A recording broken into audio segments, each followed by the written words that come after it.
আসসালামু আলাইকুম ভিউয়ার্স, মনি রান্না করে সবাইকে স্বাগতম। আমি আজকে আপনাদেরকে সজনে দিয়ে বাটা মাছ রান্নার রেসিপি দেখাবো।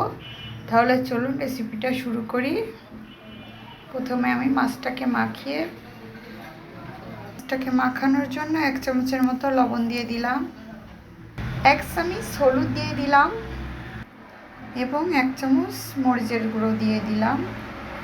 মাছটাকে 10 মিনিটের মতো মাখিয়ে নেব। মাছটা এখন 10 মিনিটের মতো রেখে দেবো, মাখানো হয়ে গেছে।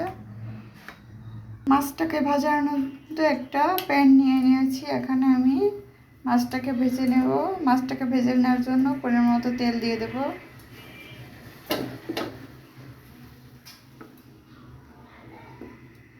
এখানে পরিমাণ মতো তেল দিয়ে দিলাম। তেলটা গরম হয়ে আসা পর্যন্ত অপেক্ষা করতে থাকবো। তেলটা গরম হয়ে আসছে, এখন আমি মাছগুলোকে অল্প অল্প করে একটা একটা করে দিয়ে দেব।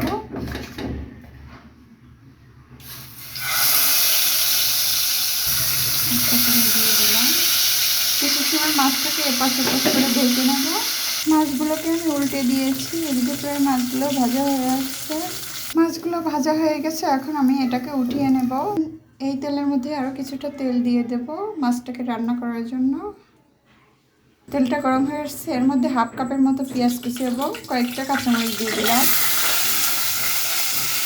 এটা বাদামি কালার আসা পর্যন্ত অপেক্ষা করতে থাকবো। পেঁয়াজটা বাদামি কালার হয়ে আসছে, এখন আমি মশলাগুলোকে এক করে দিয়ে দেবো।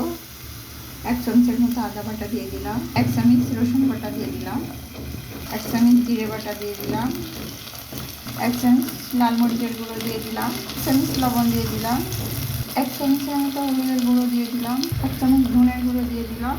মশলাটা কষানোর 1/2 কাপের মতো এখানে পানি দিয়ে দিচ্ছি, যাতে মশলাটা ভালোভাবে কষে। এখানে দিচ্ছি ভালোভাবে নেড়ে মিশিয়ে দেবো। দেখুন কত সুন্দর একটি কালার আসছে। আর আপনারা এইভাবে এই সজনেটা রান্না করতে পারেন, একদম সহজ একটা রেসিপি, কোনো ঝামেলা ছাড়া।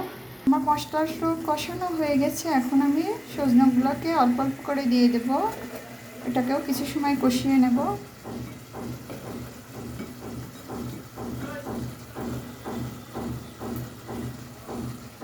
এক কাপের মতো ডাউল দিয়ে দিলাম। আপনারা চাইলে এটা নাও দিতে পারেন, অপশনাল। এটা আমি দিচ্ছি, এটা দিলে আরও ভালো হবে। এখন এটাকে একটু ভালোভাবে নেড়ে ছেড়ে কষিয়ে নেব। এখন আমি মাছগুলোকে দিয়ে একটু কষিয়ে নেব।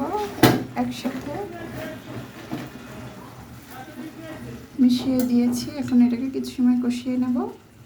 আচ্ছা, আমার তরকারিটা কষানো, এখন পরিমাণ মতো ঝোল দিয়ে দিলাম সজনেটার মধ্যে, যাতে ভালোভাবে সিদ্ধ হয়। তরকারিটাকে একটু ভালোভাবে নেড়ে চেড়ে দেবো। দেখুন কত সুন্দর হয়েছে। আপনারা চাইলে এই রেসিপিটা বাসায় একদম হলেও ট্রাই করে দেখবেন, একদম সহজ একটা রেসিপি। কিছু সময় একটু রান্না করে নেব। এদিকে হয়ে গেছে আমার সজনে রান্নাটা। এটাকে এখন নামিয়ে নেব। দেখুন কত সুন্দর হয়ে গেছে আমার বাটা মাছ দিয়ে সজনে রান্নার রেসিপি। আর এই রেসিপিটা যদি আপনাদের কাছে ভালো লেগে থাকে, তাহলে একটা লাইক, কমেন্ট, ভিডিওটা শেয়ার করে দেবেন। আর বাসায় একবার হলে এভাবে সজনে রান্না করে দেখবেন, খেতে অনেক ভালো লাগবে গরম ভাতের সাথে।